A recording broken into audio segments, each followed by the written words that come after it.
Welcome to the latest episode of our podcast series for advisors considering the independent space. Today's episode is The Most Misunderstood Broker-Dealer in the Independent World, a conversation with Bill Williams, Executive Vice President, Ameriprise Franchise Group.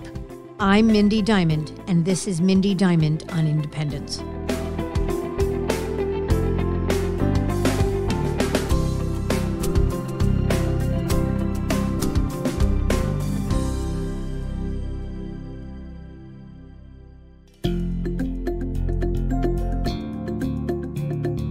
This podcast is available on our website, diamond-consultants.com, and on advisorhub.com, as well as Apple Podcasts and other major podcast platforms. And if you're listening to this series on the Apple Podcast app, be sure to leave a star rating and review. It serves as a guide to us, as well as your colleagues in the wealth management industry who may be searching for valuable content to tune into.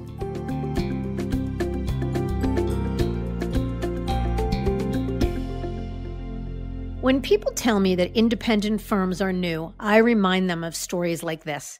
In 1894, John Tappan founded Investor Syndicate, a firm he started with 1,000 people investing just $5 each. Over the years, the firm made several acquisitions, changed its name to IDS, and was acquired by American Express. Then, in 2005, it became an independent, publicly owned company and was rebranded as Ameriprise Financial. Today, some 125 years after its inception, the Ameriprise brand is a stronghold, ranked as one of the top independent broker-dealers in the landscape with 2019 revenue of over $4.8 billion. They are the home to more than 10,000 financial advisors. That comes as no surprise, as it offers what many consider the right mix of freedom, flexibility, and control, along with top-notch support and service, and the ability to associate as either employees or independent contractors. As we record this in the midst of the COVID-19 crisis, what Ameriprise is doing to support its ranks is impressive. They're giving advisors access to turnkey technology, which enables them to connect with clients seamlessly. They're providing access to expert research, which allows clients to better understand and navigate the uncertainty and allows advisors to use as thought leadership in their social media, roundtable audiocasts, emails, and videos. Plus, the firm has always been a juggernaut in its national and local advertising, which communicates its unwavering commitment to financial health. Ameriprise's 125-year track record of expertly navigating volatile economic cycles and market conditions gives them a leg up over many of their younger competitors. Few firms, particularly in the independent space, can claim a history and longevity like that of Ameriprise. It's an interesting story for sure, and so I've asked Bill Williams, the Executive Vice President of the firm's franchise group, to join us on this show and share what Ameriprise does differently that resonates so well with advisors and how the firm has been able to remain relevant for well over a century. Let's jump right into it.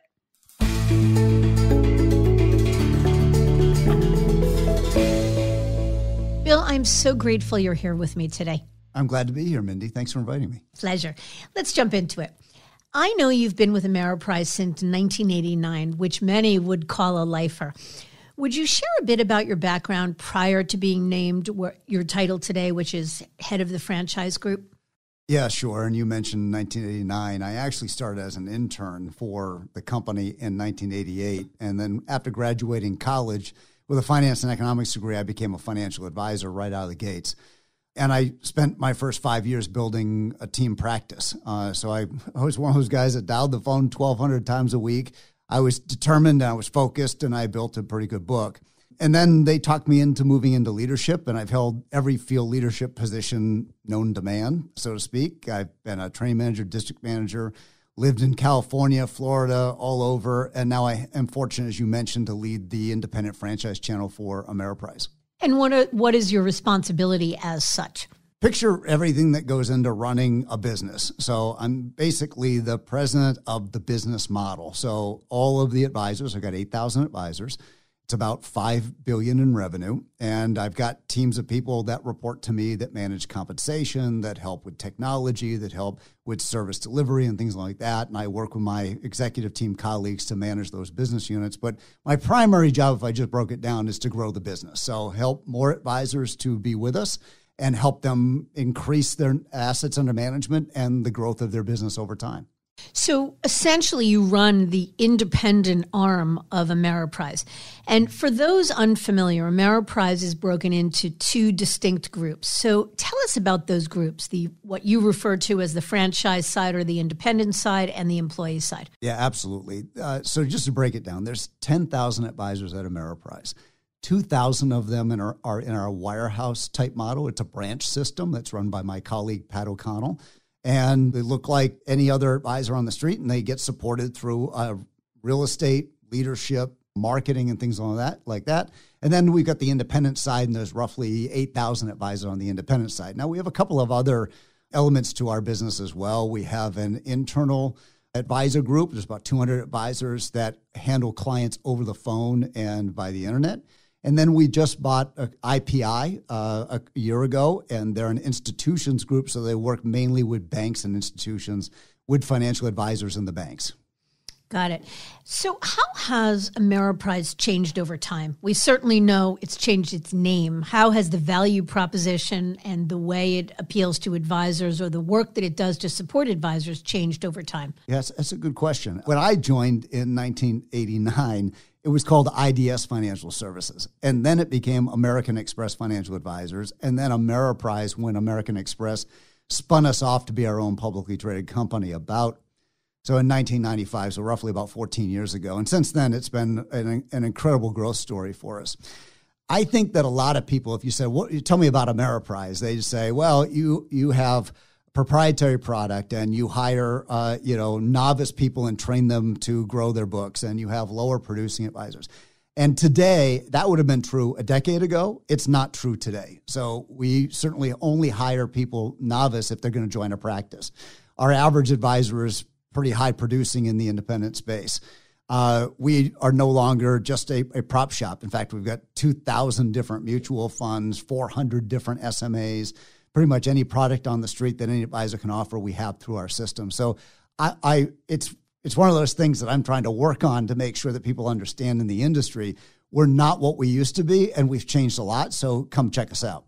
But of the 8,000 independent or franchise reps, how many of them are sort of legacy, the novice, as you say, brought up through the ranks that may have a less sophisticated business than some of the newer folks you're focusing on recruiting today? So from a legacy perspective, out of the 8,000, I'd say about 50% to 60% of them grew up at the company. The other 40 to 50% have joined us over the last 10 years to build out their books.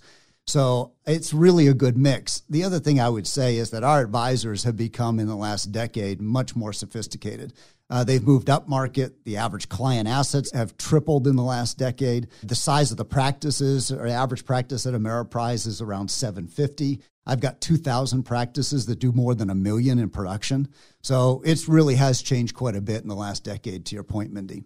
And when you say practices, is that an ensemble or a group of people, a whole team, or is that an individual advisor? It could be all of the above. So I have solo advisors. I have ones that have junior associates and one or two. And I've got some that run very big businesses where there could be 30 or 40 people together.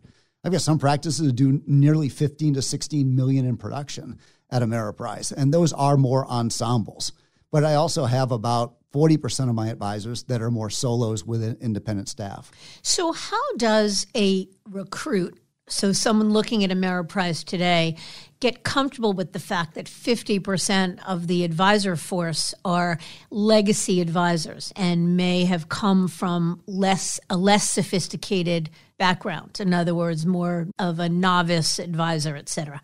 First of all, I would say our retention rate is really high. So if you've got people that grow up here, want to stay here and are really doing a great job for their clients, I think that's a positive to say you've got people that are very loyal to the firm and have grown up under the model of advice, taking care of clients, and they're growing and they're running pretty big businesses.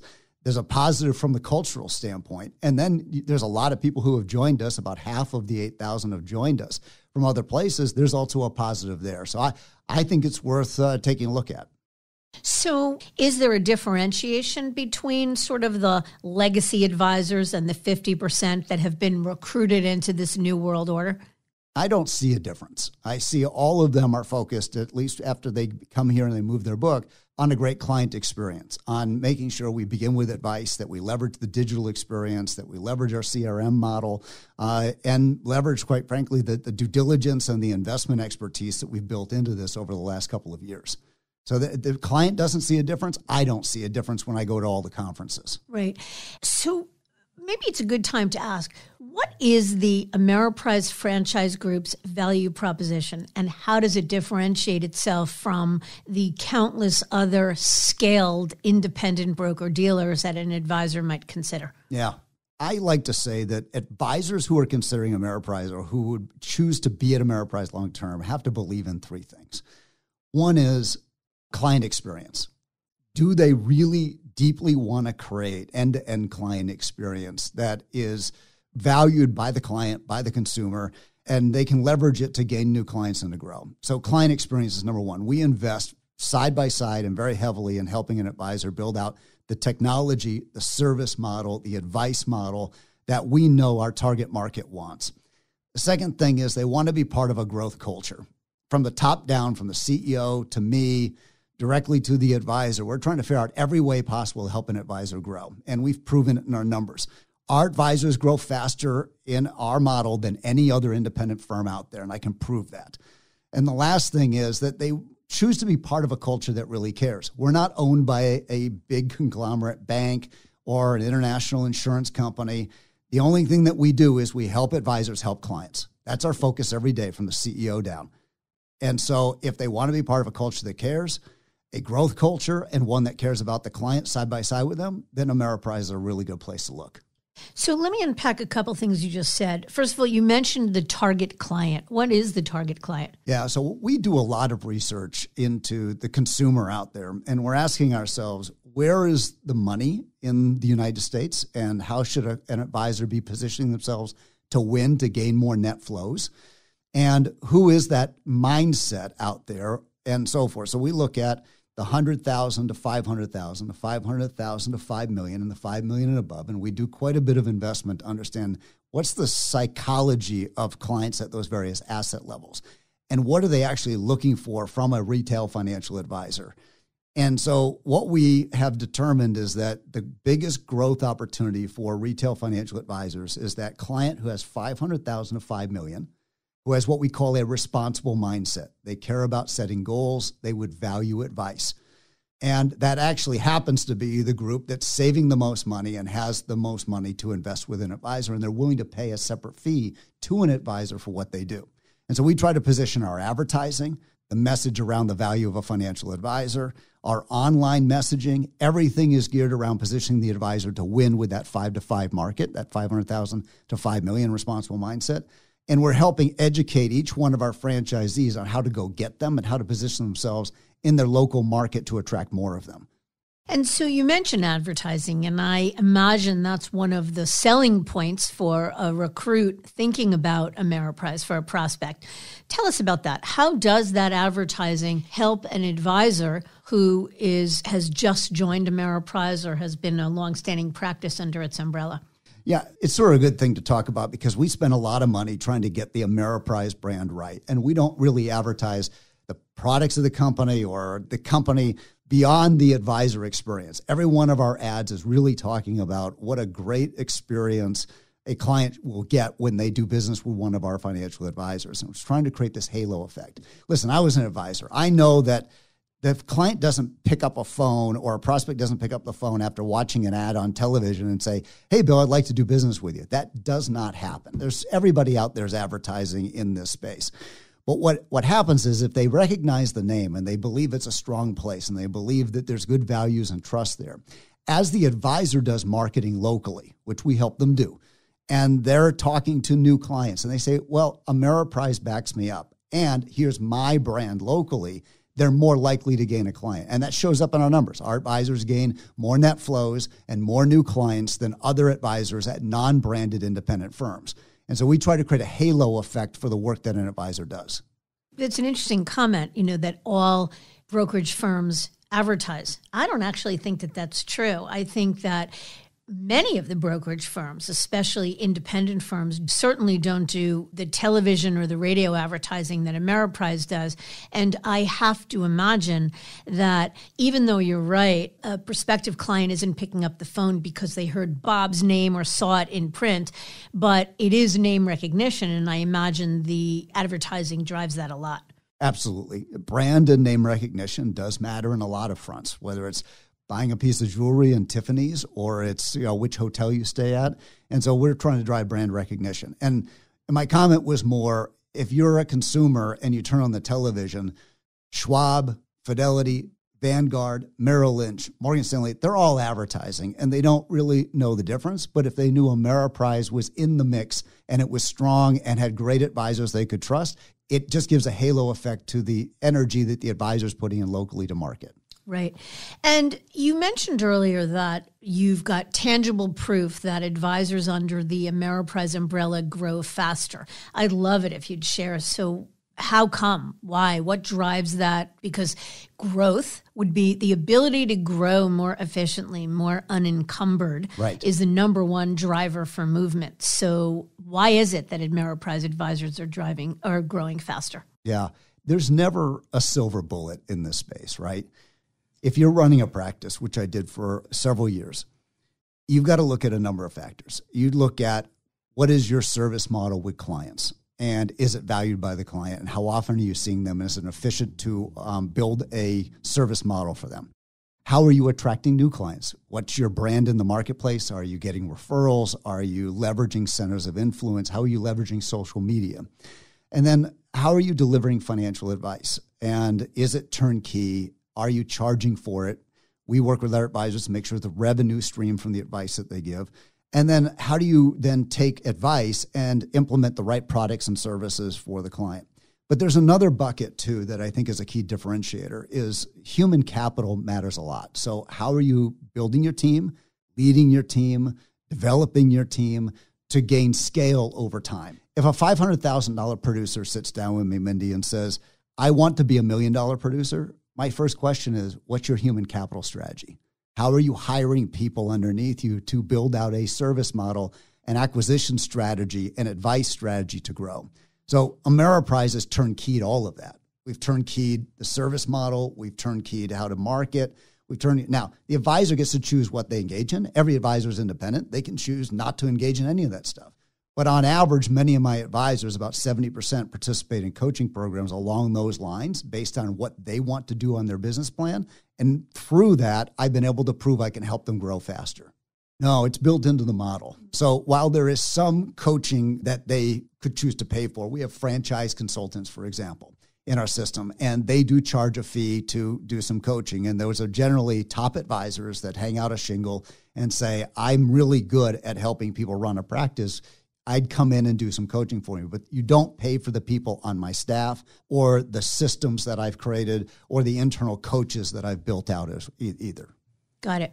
So let's talk a little bit about recruiting. So who is, you talk about how your advisor force is sort of bifurcated between the legacy folks and the newer folks. What does the target advisor look like that you're going after today? Yeah. It's actually fairly broad. So if somebody's producing on the lower end of things, and in my book, that's call it 200,000 to about 700,000, they may want to join one of our bigger ensemble teams and come in with their book and be part of something where they can gain scale and consistency and efficiencies for growth. And so that may be joining as an associate advisor, maybe joining as a team member. You get above 700 and you may want to own your own franchise and then hire others to help you grow or just run your own franchise yourself.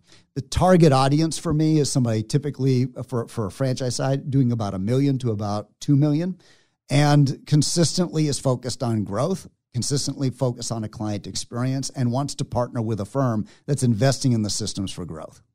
And how many of those folks are enterprise builders, meaning not just interested in being independent to run their own practice, but really looking to build a business, to build an enterprise, to recruit other advisors to it, to do M&A, to perhaps open in other markets, to be more of an ensemble? Yeah, out of fairness, I would say 1/3 to 40% of my hires from outside come in to build their own franchise model where they're going to hire others to it. They're going to brand themselves. They're going to develop systems that I teach them how to do, and they're going to bring, and we're going to help them recruit to them as part of our hub strategy.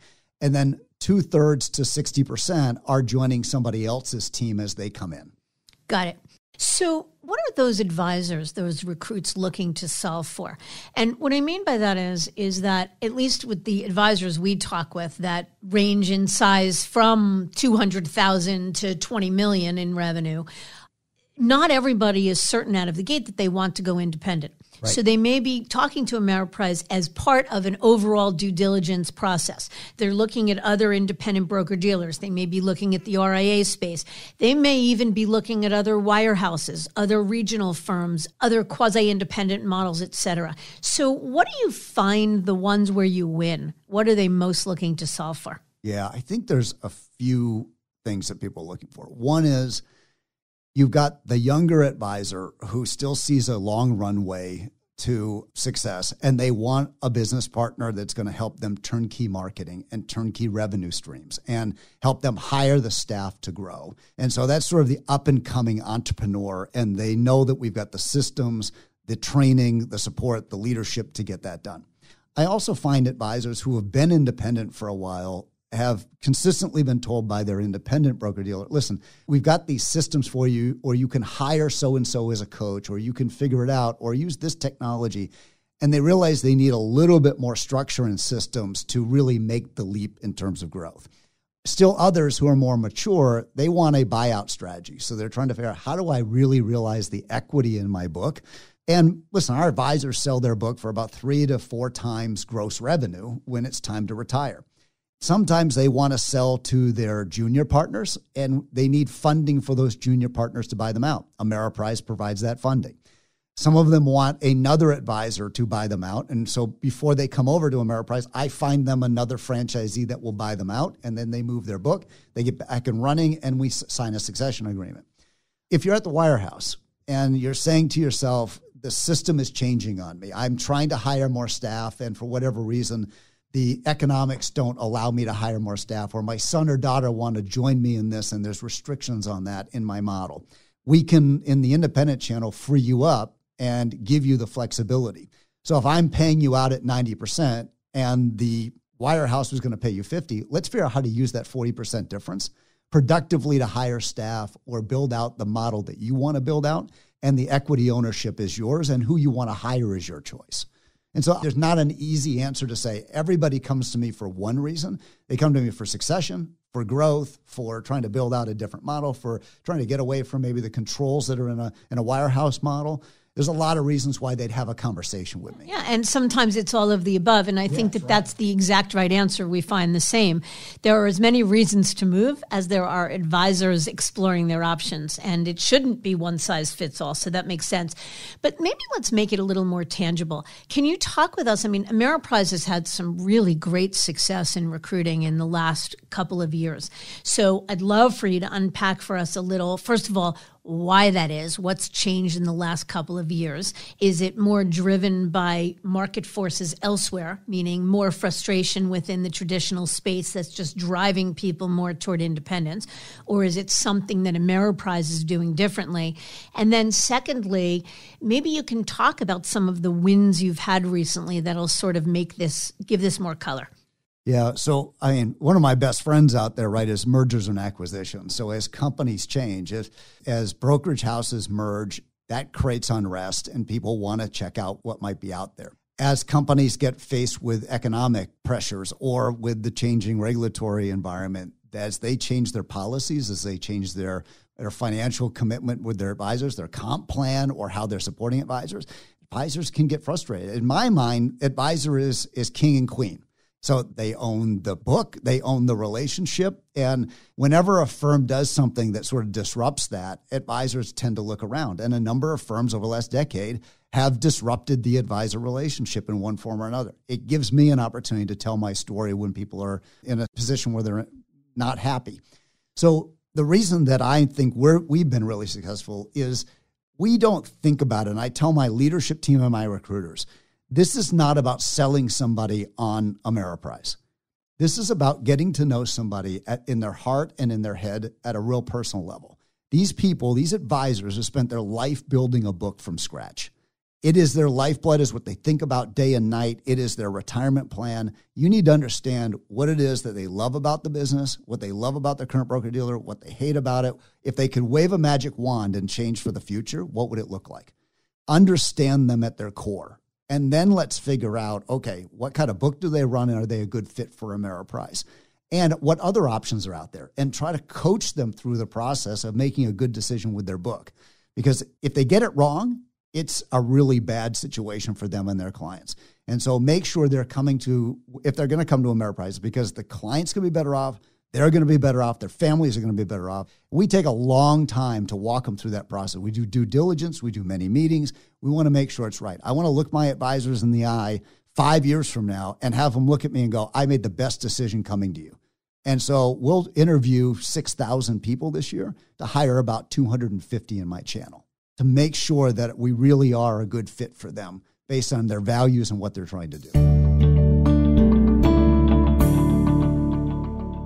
And how much of an advisor's decision do you think ultimately comes down to a connection they feel to the person on the other side of the table, whether it be your field leader in Ameriprise or connecting to you, and how much of it is driven by we just love Ameriprise?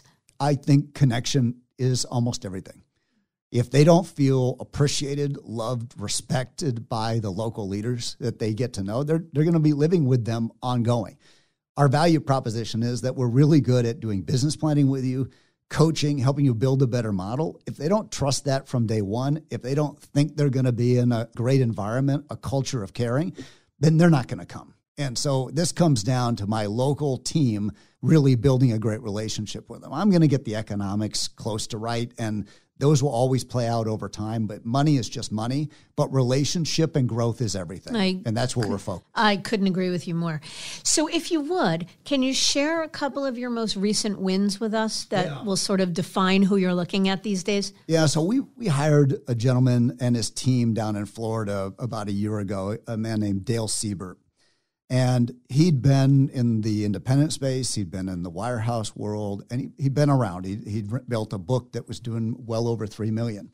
And he interviewed everybody on the street and looked at many, many firms. And, you know, he's a very detailed financial advisor who cares a lot about his clients. He's down in the villages outside of Orlando. He's got a great team that he's built. He's very, very particular about the kind of business that he wants to run. And he was skeptical, and as we told him that we're going to do business planning with him, we're going to assign the right resources to help him grow, you know, he'd kick the tires, and he looked at us for a long time. But he's come in, he's had tremendous growth. He's one of our spokespeople now telling the story to others who are considering Ameriprise, because quite frankly, we weren't on his list originally. And because he met some of my local leadership, Brian Mora and Sabrina down there, now he's a fan, and he's been part of the team, and he's growing. Another group, Cornerstone Financial Strategies out in Tacoma, Washington, was with LPL for a long time.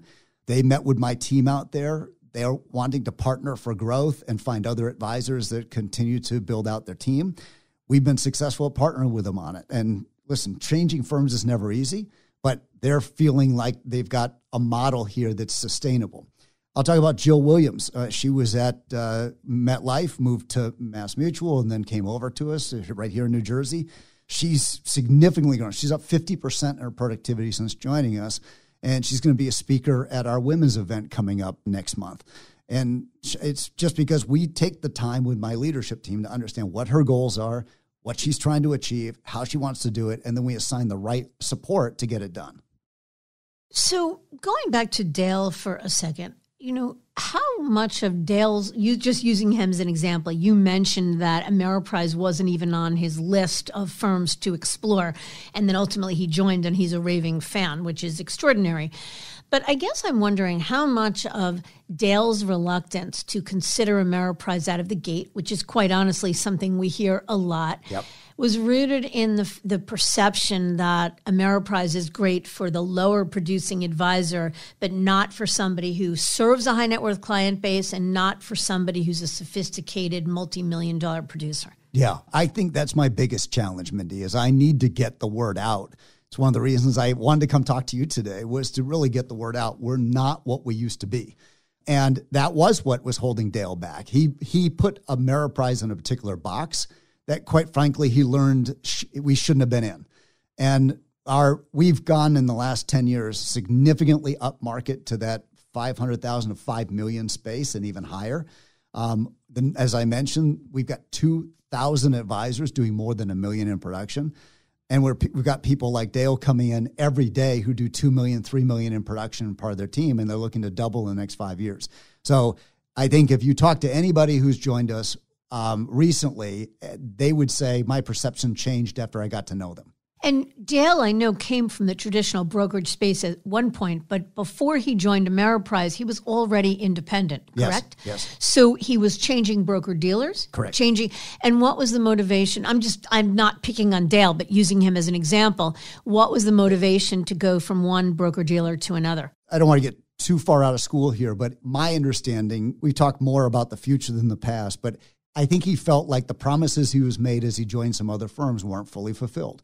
And you have to deliver. When you tell an advisor you're going to deliver coaching, you're going to deliver support for hiring people, you're going to be there to help train the team. You got to be there to do the things you said you're going to do. And I think he was disillusioned at some of the other places that he was at. Got it. I imagine it is a slog to change perception. Perception changes slowly, and I imagine that's a tough sell. Probably the biggest and best way I know to change perception is to demonstrate it, to continue to recruit, to get wins like that make you say, he was a skeptic and he joined and here's what he's done. And I'm just using him as an example. Yeah, I'd love to have him come on your show. Can you interview him? Well, we'll talk about that. That sounds interesting. All right. Sounds good. Okay, so let me ask you a question. In this expanded landscape, meaning an industry landscape that has a much greater waterfall of possibilities and an ecosystem that has expanded exponentially to support the breakaway advisor, the advisor leaving the traditional brokerage space and going independent. But in this world, the model of supported independence, meaning independent but not alone, is one that has really probably the most popular and growing the fastest. So what does Ameriprise's model of supported independence look like, and how does it differ from others in the same category? Yeah. So the first thing is that nearly 91% of all of our advisors do an annual business planning with me. I've spent tens of millions of dollars building out a turnkey, integrated way to gather all their practice information into a business plan format that helps them figure out how to drive net flows. And what are the ins and what are the outs, and then how do they set goals? And by the way, every time they turn on their computer after they set those goals, in the morning it pops up with their progress. So they can see from their goals to their key activities how they're doing on their key metrics with their team, either as individuals or as a team roll-up. I then, from that business plan and their local leadership, we figure out what's the most movable statistic. Is it financial planning? Is it a deeper product? Is it more client acquisition? Is it a merger or acquisition? What's the one thing that's going to most move your business? And then I have an expert in the field that will help them move that metric. And they're bonused on helping that advisor move that metric. So business plan to the coaching relationship to the follow-up and the tracking. Sounds kind of familiar, right? Sounds like if you're working with a financial advisor, a good financial advisor as a client will do a financial plan on you. They'll meet a couple of times a year. They'll help implement products. They'll rerun the numbers to make sure you got a greater probability of success. And the advisor's there through thick and thin to help you make changes in your life, either budgeting or better savings habits or better choices for your taxes. We're doing all that with each of our advisors. 91% of them complete a business plan. And over 70% of those people then get coaching from us to move. And it's all built into the model. And when all that comes together, you get growth. That's fabulous. And that speaks to growth of an advisor's individual practice. How about support for running a business? Like if somebody wants to offload the middle office and back office work that goes into being a business owner. Yeah, we have a number of different ways for somebody to do that. In fact, if I went back into practice, which I will someday, I keep telling all my advisors, I'm going to become an advisor again because I loved that role. I love meeting with clients, and maybe one of my 4 daughters would join me one day in the practice. But I would hire out my middle office. I would find a way on all the prep for all the meetings, all of the reprojections for insurance, all of the asset allocation models. If I could offload that to somebody else so that my team was focused on client service, client meetings, client acquisition, a great experience, then that can be a win. Listen, there are big teams that want all that controlled and they build it all for themselves, and we help them figure out how to do that. But if a practitioner wants to offload it, to your question, we have a team in our home office that people can hire on a fixed fee to do all their financial plans. They can do all of the prep work for all the service meetings.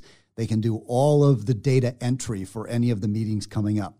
They can hire us to do the back office for a fixed fee, either on a fixed fee on an ongoing basis or on a per account basis.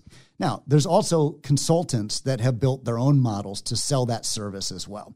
So Key Management Group is one that I just quickly pops to mind. Tony Whitbeck in Michigan, he built out a team of basically paraplanners and associates that are the back office for 200 to 300 people across the United States that pay him a fee to do all the back office for them.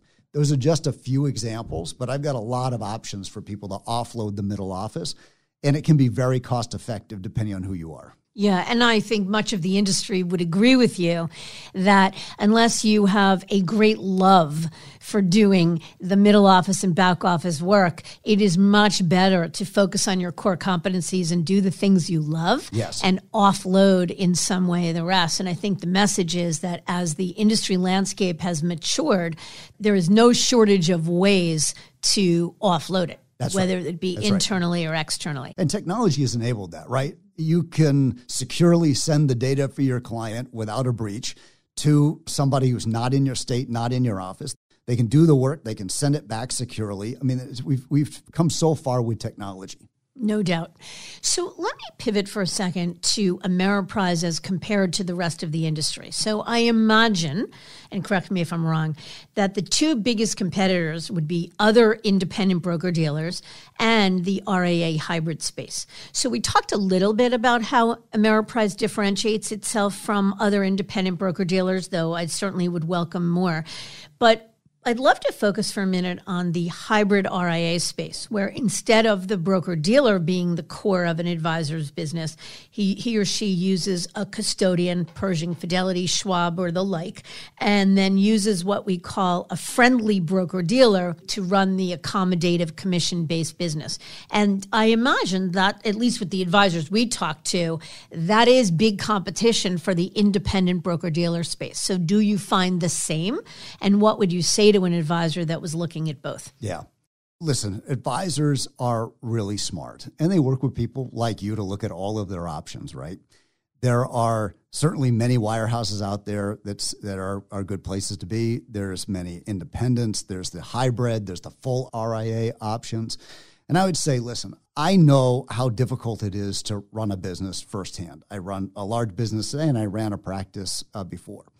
When you start to break down who are the winners or the losers over time in financial services, who really starts to gain scale, it's those who have figured out how to turnkey the client experience, how to build a consistent client experience, how to hire staff and keep staff, how to build out a way to get revenue from your advice. All of those things need to be systematized and so forth. Listen, if you can figure all that out on your own and you can get better economics for it, maybe a hybrid works for you. But if you want a partner that's going to work with you, because our advisors are actually duly registered. So they are registered both on the side where they can charge financial planning fees, they can get their wrap fees. And yes, we take a small cut of that, but that also allows us to do the back office compliance, to spend on the technology, to turnkey all of those pieces. But most of the people who are looking at us, to your point, they're going to compare us side by side against a hybrid, against a full independent like LPL or Cetera. And then they're going to take a look at us and they're going to say, okay, what are the pros and cons here? And what they'll typically find with us is we've got the leadership on the ground, we've got the systems that are turnkey, and we've got the client experience front and center. And so they're deciding, is that really something that they could either 100% do themselves and take on the risk and the time, or do they want to make it easier on them by coming to a model like ours?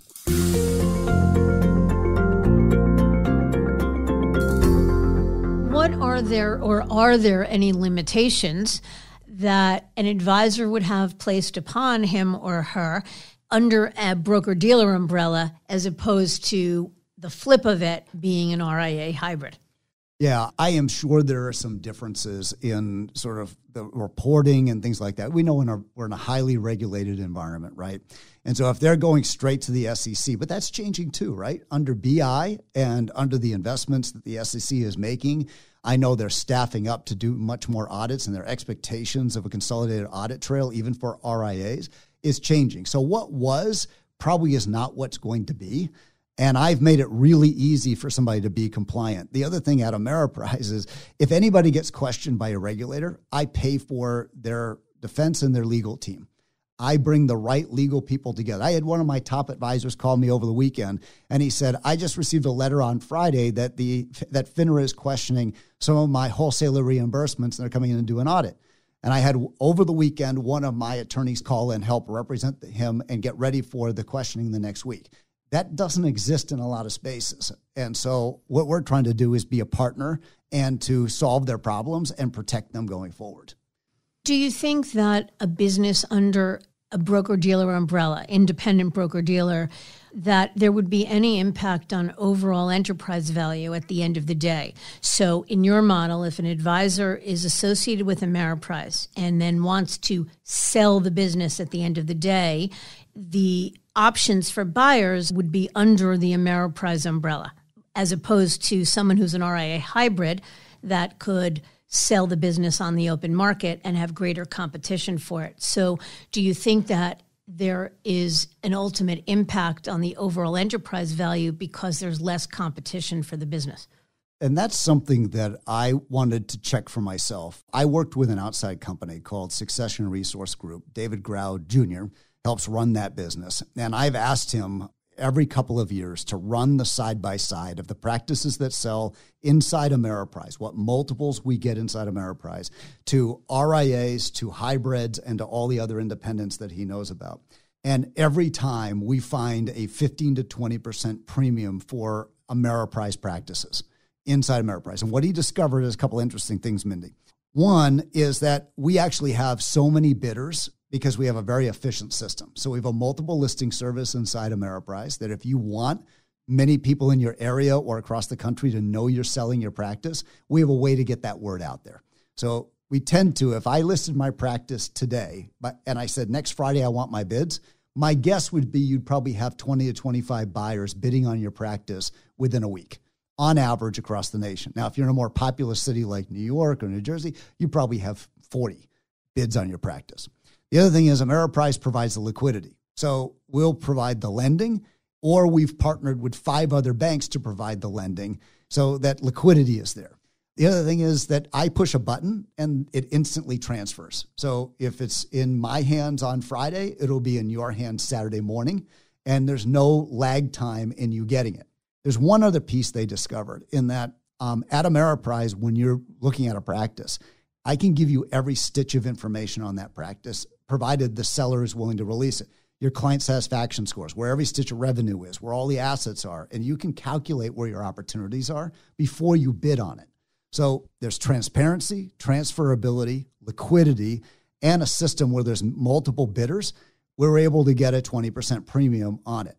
Our practices sell for over 3 times gross revenue consistently, and I've seen one sell for 5 times gross revenue. And what was the drivers of that? Good question. That particular advisor had slimmed down her practice to about 120 high net worth clients. She had also made a list of every single asset held outside the company and had it in what we call our total view system, so that electronically the buyer could see all the assets held at every bank, every 401k, every bond, every brokerage house outside of her control. And she had a date next to it as to when the client had agreed to move it. And so you weren't just buying the current asset, you were buying all the future agreed to future stream of income. And all the clients were on comprehensive planning, and all the clients were digitally engaged. And so it was a very turnkey operation with low staff ratio. So you had low staff ratio, high net flows, and high predictable net flows in the future. And she got 5 times gross. Yeah, well, first of all, that's a good primer for anybody listening on what are the drivers of driving enterprise value. There you go. Yep. This is audio, not visual, but I think you might have seen the look of surprise on my face when you mentioned that it is the Ameriprise model where the sellers are getting a premium over the RIA hybrid space. That surprises me, but it makes sense what you're saying. So thank you for sharing that. One thing, if I could add, the one piece I left out of that equation is that in our franchise model, one of the things when I moved from being an independent advisor to being an executive of this channel is I saw people spend their whole life building a book. And then if they became disabled, they died or something, their spouses, their family, their loved ones didn't always get the equity that they deserved at other firms and in typical sales systems. And I vowed that when I took this role, I would put in place protections for the family. And so as part of our franchise agreement, we guarantee at Ameriprise that if you die, you become disabled, we'll make sure your family gets the full equity that they deserve. And if you want to turn to me and have me as your only buyer, I've got a set formula that sets the floor price for all practices at a very, very fair number. So all advisors who are going to bid on your independent practice know what my number is and will always be above it. Mm. Or if something does happen suddenly, which unfortunately across 10,000 advisors, we have 4 or 5 situations a year where somebody dies without a succession strategy, we step in and make sure that family is taken care of. That's unusual. Yeah, I would agree with you. It is. The other thing that's unusual about Ameriprise is the whole notion of the franchise. So how is that an advantage or disadvantage for an advisor considering the firm? You know, it's funny. We created the franchise system in 1999, and we sort of backed into it, honestly. It wasn't sort of this big strategic move that we were saying, oh, this would be a competitive advantage. As we were setting up the 2 channels, so we set up this channel where people would stay a lifetime, or they could stay as long as they wanted to be in the branch model. And then we created this separate channel called Franchise Today, but independent model. We were exploring what we needed to call it legally and how we needed to contract with advisors. Because we have a brand that's known and advertised, because we have a set way of offering products and services through our broker-dealer, and because we have expectations that protect the brand, like compliance expectations or how you hold yourself out to the public to protect other advisors in the system, our lawyers basically said, you're going to need to call this a franchise. You're going to need to offer this as a franchise. And we said, well, what's that all about? And we sort of worked our way into that. What we discovered over time is that it's actually a benefit for many advisors. For example, I can't change product economics or compensation without making sure all the franchisees and all the advisors know this well in advance. So I have to give full and fair disclosure of any major change, whether it's a compliance policy, whether it's a different way of operating, a different cost structure, a different compensation model. It also guarantees that, as I mentioned before, I can put in the clauses of that franchise agreement how I'll treat them should something happen to them from death and disability. That's in there, and it's guaranteed by franchise law. Another one is that many of our advisors spend their life building up their equity and hope to retire someday. It protects down the street from somebody else who owns a franchise from doing certain things that may denigrate their brand. I'm going to bet right here in New Jersey, within 50 miles of you, there's probably 4 or 5, could be 10 Ameriprise practices. They have a reflection on each other on how they operate and how they brand themselves. And so we try to help uphold a standard of excellence, and we can do that through a franchise agreement. And what's the downside to the franchise arrangement for the advisor? I think because there are some expectations of branding, we do take a look at what brand name you're using. You can co-brand with us. You can create your own name, but we want to make sure the words are ones that the public is going to feel good about and isn't going to send the wrong signal. And so we do partner with you on your branding and have you cleared it and things like that to make sure that it's a co-brand that both of us are going to feel good about 10 years from now. So there's some branding differences. I would also say that there are some expectations of how your office is presented. I once had somebody try to set up an office in a gas station, and that really doesn't sort of fit with our model. And if I was around the corner and I'd spent a lot of money building out an Ameriprise business, I wouldn't want it in a gas station. And so we had to talk to that advisor about the best image to create, and we helped that person move to a better space.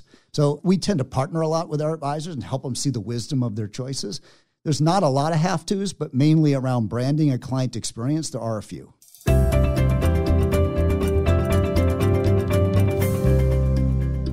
I want to pivot a little to the future if we could. So what do you see as the next big thing for Ameriprise? What's on the docket? What's deep in the lab? What comes next?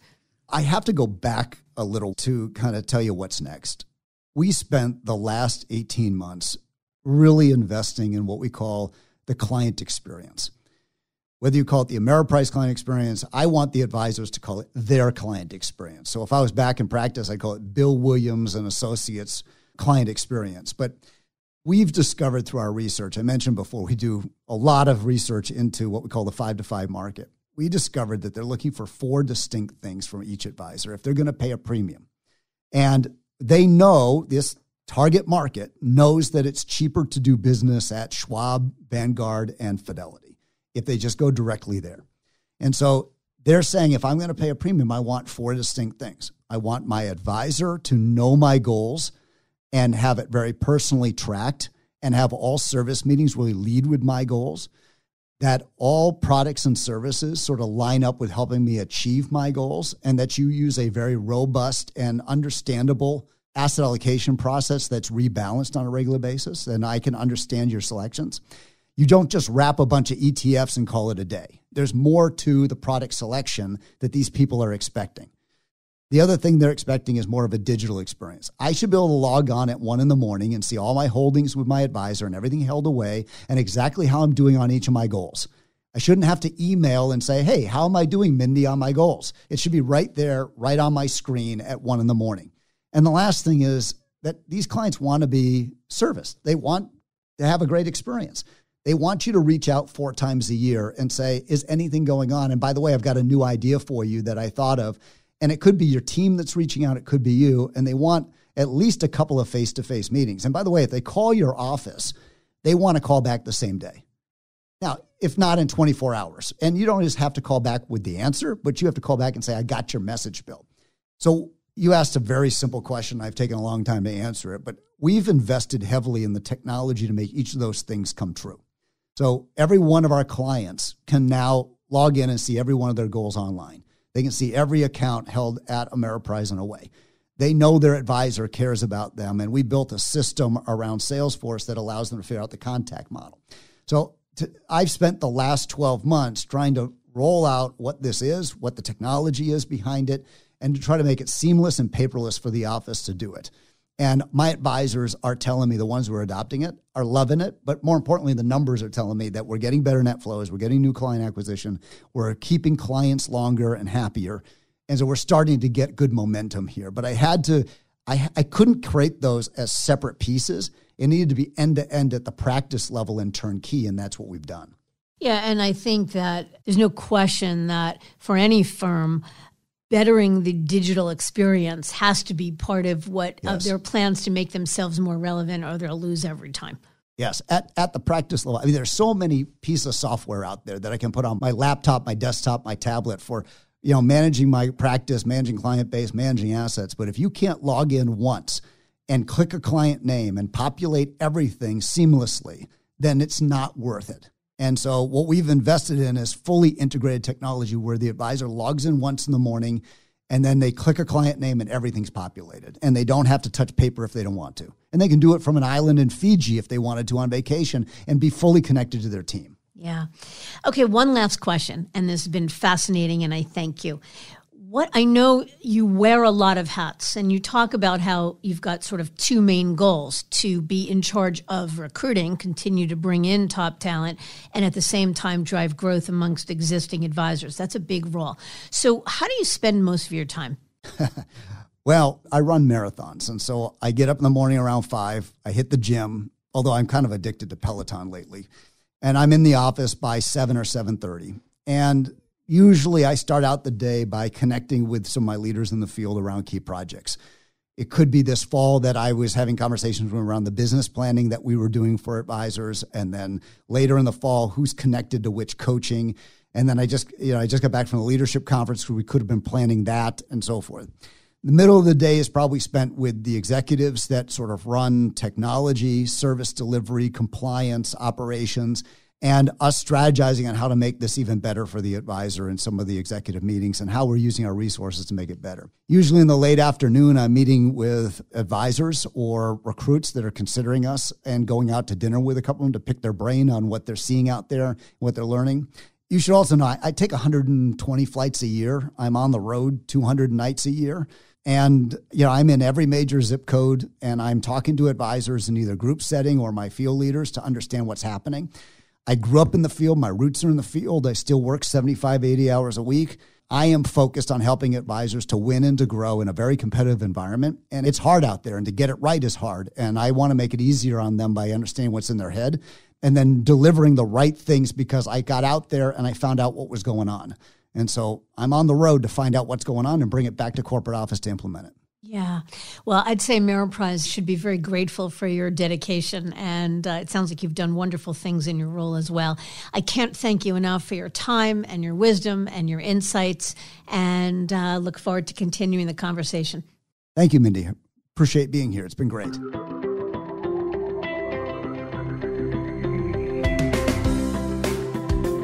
It's a slog to change perception, especially in an industry where the landscape has expanded so vastly in the last number of years. Bill Williams makes a great case for how Ameriprise has taken its brand and service offering upstream, and it's paying off with an enormous surge in recruiting success. I thank you for listening, and I encourage you to visit our website, diamond-consultants.com, and click on the Tools and Resources link for valuable content.